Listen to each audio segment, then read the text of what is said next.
ओम नमः शिवाय। हर हर महादेव। भगवान भोलेनाथ का आशीर्वाद आप और आपके परिवार पर बना रहे। आज इस वीडियो के माध्यम से जानेंगे माता नीमड़ी कौन है, कजरी तीज पर क्यों और कैसे होती है इनकी पूजा। कजरी तीज पर भगवान शिव और माता पार्वती की पूजा के साथ ही नीमड़ी की पूजा की जाती है।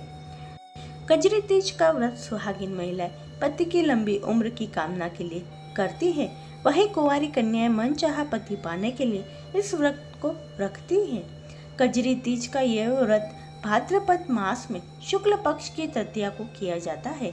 इस दिन निर्जला व्रत करने की परंपरा है। इस व्रत में देवी पार्वती और शिव जी की पूजा की जाती है। कई जगहों पे नीमड़ी माता की पूजा करने का रिवाज माना गया है। नीमड़ी माता की पूजा के लिए एक पौराणिक कथा है। मान्यता है नीमड़ी माता की पूजा संतान के लिए की जाती है। मान्यता है नीमड़ी माता की पूजा संतान के लिए की जाती है। तीज का व्रत सुख और सौभाग्य के साथ ही सुहाग के लिए किया जाता है, इसलिए संतान से भी ये व्रत जुड़ा होता है। और माता नीमड़ी की पूजा इसी से जुड़ी है। कैसे करते हैं माता नीमड़ी की पूजा? पूजा के लिए मिट्टी से दीवार के सहारे या फिर किसी बड़ी सी थाली में मिट्टी को पीली बनाकर उसमें नीमड़ी की डाली रोपी जाती है। फिर एक तरह से पानी डालकर पानी तालाब जैसी आकृति बनाई जाती है। सुबह के समय इसे किया जाता है और शाम के समय महिलाएं सज संवर कर पूजा करने बैठती है। थाली में जो तालाब बनाया जाता है उसमें कच्चा दूध और जल डालते हैं और माता की पूजा में श्रृंगार के सामान को चढ़ाते हैं। नीमड़ी माता को ककड़ी, नींबू, कच्चे दूध और सत्तू का भोग लगाया जाता है। इसके बाद ही माता नीमड़ी की कथा सुनी जाती है और पूजा के बाद चंद्र दर्शन कर उन्हें जल चढ़ाया जाता है। नीमड़ी माता व्रत कथा। एक नगर में एक बहुत ही धनवान सेठ सेठानी रहते थे, लेकिन उनके कोई संतान न थी।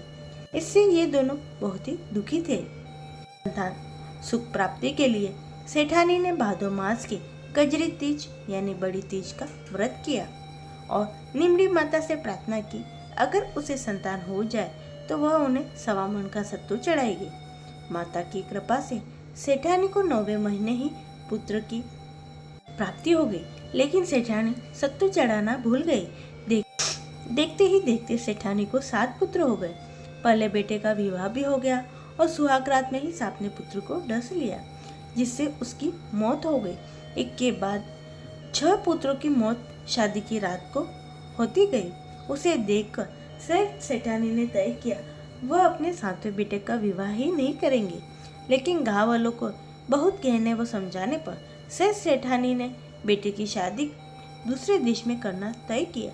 बेटे की सगाई के लिए सेठ बहुत दूर एक गांव आए तो देखा वहाँ 4-5 लड़कियां खेल रही थी, जो मिट्टी का घर बनाकर तोड़ रही थी। उनमें से एक लड़की ने कहा, मैं अपना घर नहीं तोड़ूंगी। सेठ को ये लड़की समझदार लगी। खेलकर जब लड़की वापस अपने घर जाने लगी तो सेठ जी पीछे पीछे उसके घर गए। सेठ जी ने लड़की के माता पिता से बात करके अपने लड़के की सगाई व विवाह की बात पक्की कर दी। इसके बाद विवाह भी हो गया। बारात विदा हुई। लंबा सफर था और उसी दिन कजरी तीज भी थी, इसलिए लड़की की माँ ने लड़की से कहा कि वह सातु वह सीख दे रही हूँ।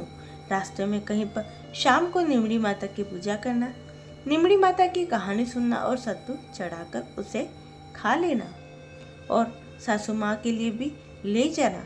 रास्ते में ससुर ने बहू को खाने को कहा तो वो बोली, आज कजरी तीज का उपवास है। शाम को नीमड़ी माता का पूजन करके नीमड़ी माता की कहानी सुनकर ही भोजन करेगी। एक कुएं के पास नीमड़ी नजर आई तो सेठ जी ने गाड़ी रोक दी।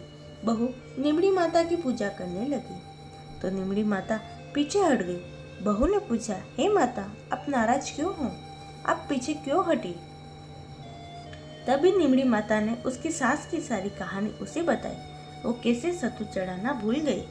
बहू बोली, हमारे परिवार की भूल को क्षमा करें माँ, और मैं आपको सत्तू चढ़ाऊंगी। कृपया मेरे सारे जेठ को वापस कर दो और मुझे पूजन करने दो। माता नववधू की भक्ति व श्रद्धा देखकर प्रसन्न हो गई। बहू ने नीमड़ी माता का पूजन किया और चांद को अर्घ्य दिया। सातों पास लिया और कल्पना ससुर जी को दे दिया। प्रातः होने पर बारात अपने नगर लौट गए। बहू ने ससुराल में प्रवेश करते ही उसके सारे जेठ प्रकट हो गए।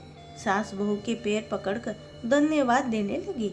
तब बहू ने सारी कहानी सास को बताई और कहा अपनी भूल को सुधार करे और निमड़ी माता को सत्तू चढ़ाए। 12 महीने बाद जब कजरी तीज पर सभी बहू और सास ने मिलकर 7.25 मण का सातू निमड़ी माता को चढ़ाया। हे निमड़ी माता, जैसी कृपा आपने सास और बहू पे की, वैसे ही कृपा व्रत करने वाले, कथा सुनने वाले, हुंकार भरने वाले और कथा पढ़ने वाले पे करना। सबकी मनोवांछित इच्छाएं पूर्ण करना। बोलिए निमड़ी माता, कजरी माता की जय।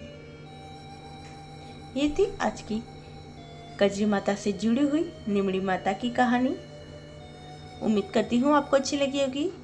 इसे लाइक करें, चैनल को सब्सक्राइब कर लें और कमेंट में हर हर महादेव जरूर लिखें। सभी भक्तों को प्रेम भरा राधे राधे।